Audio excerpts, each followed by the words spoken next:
We all feel like giving up sometimes. We all go through times where we feel like God is 1,000,000 miles away, but we don't have any idea what He's doing. When we're tired, when we're weary, when we think we just can't go on. Most people are afraid to set great dreams and set big goals because of the fear of failure. There's something much worse than failure. It is the fear of failure. I want to remind you that failure is not final, it's formative. It is part of the process. It's part of the journey.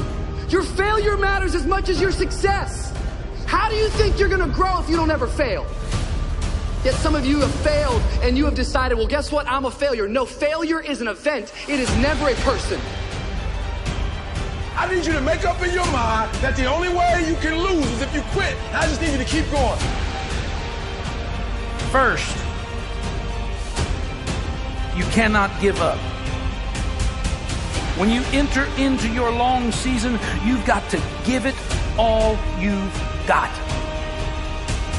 When people go into a season of struggle, the first thing that they want to do is take a sabbatical. But whenever trouble comes, the only way that you can get through trouble is work your way through it.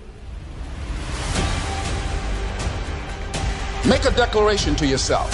Declare all-out war that you're going to get out of this rut. I suggest to you that if you are facing a challenge, don't stop. Stay busy. Work your plan. Don't confuse movement with progress. In order to achieve your goals, you must apply discipline, which you have already done, and consistency every day. You have to work at it. Every day, you have to plan. Every day. You've heard the saying, we don't plan to fail, we fail to plan. Hard work works. Working really hard is what successful people do. And I can tell you from my own personal experience, don't give up there. Develop your own compass and trust it.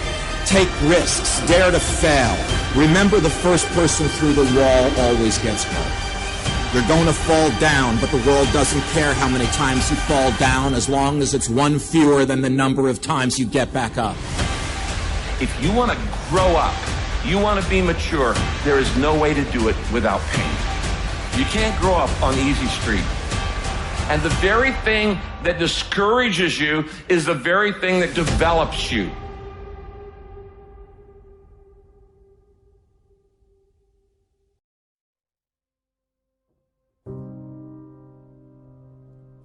Make one room in your house as beautiful as possible.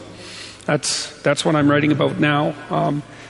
I talked a lot already about the necessity of cleaning your room, which is, in some sense a foolish piece of advice because it seems so obvious, but it's not obvious at all. And you'll find if you try it, especially if you're in a household that's not very functional, that you'll encounter obstacles that you couldn't imagine existed while you're trying to put your life in order. And you can take your surroundings beyond order and move towards beauty, and that's unbelievably useful because, well, beauty calls people to their higher being, I would say, and to make friends with beauty is to introduce yourself very carefully to one of the mysteries of life that make it worth living. Now, we teach things that are generally not taught in school, as I already have said, but I want to talk about another little factor. 90% of the visits to medical doctors are directly or indirectly related to stress. 90%. My stress level, and I face as many deadlines as anybody you know. It's always a book production, a class I'm teaching, a seminar I'm presenting, and each one of them requires time and concentration. Example, how many of you feel like I've made this talk before? Can I see your hand, please? Several hundred times. I made it yesterday. You know what I did between yesterday and today? I spent over 6 hours getting ready for today. You see, I think it would be arrogant if I thought I could stand up and spit it out just because I did it yesterday or hundreds of times. That's arrogance. When you respond to life instead of react to it, react is negative. You get sick, go to the doctor, she gives you a prescription, says, see me tomorrow. You walk in the next day, she said, uh-oh, it's not working. We're going to have to change the prescription. You get a little nervous. But if she smiled and said, hey, it's working. And so she's just responded, and you feel better because now you see some real hope in order to get ahead in life. Make friends with people who want the best for you. And that's a meditation on my own childhood and adolescence to some degree. I had friends who wanted the best for me and friends who didn't. And, they were friends who, some of them were aiming up and some of them were aiming down. And if you have a friend that's aiming down and you do something that's aiming up, then they're generally not that happy about it. They try to top your accomplishment with one of their own, hypothetical or real, or put down what you're doing, or offer you a cigarette if you're trying to quit and you've kind of done that successfully, or a drink if you've been drinking too much and are trying to stop being an alcoholic, or they're cynical and bitter and devoted towards no good. And sometimes that's family members too, and sometimes it's even part of you, But this chapter is an injunction to people, is like you have an ethical responsibility to take care of yourself, you have an ethical responsibility to surround yourself with people who have the courage and faith and wisdom to wish you well when you've done something good, and to stop you when you're doing something destructive. And if your friends aren't like that, then they're not your friends. And maintaining your friendships with them might not even be in their interest.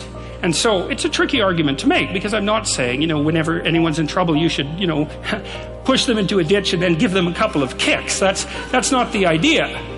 The idea is that, but I had a couple of rules I didn't write about. One was be careful about whom you share good news with, and another was be careful about whom you share bad news with. And those rules ring in people's minds quite quickly. A friend is someone you can share good news with, You go to them and you say, hey, look, this good thing happened to me. And they say, look, I'm so happy that happened to you. Like, way to be. And they don't think, God damn it, why didn't that happen to me? And you didn't deserve it. Here's a bunch of reasons you're stupid and why it won't work. It's like, that's not helpful.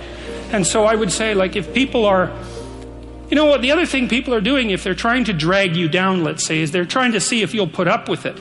Because they have this idea that maybe life isn't worth living and things aren't good, and that if they can besmirch, let's say, to use an archaic term, something that's pristine and good, then they demonstrate to themselves that there is no true ideal and that there's no necessary reason to be responsible and to strive forward.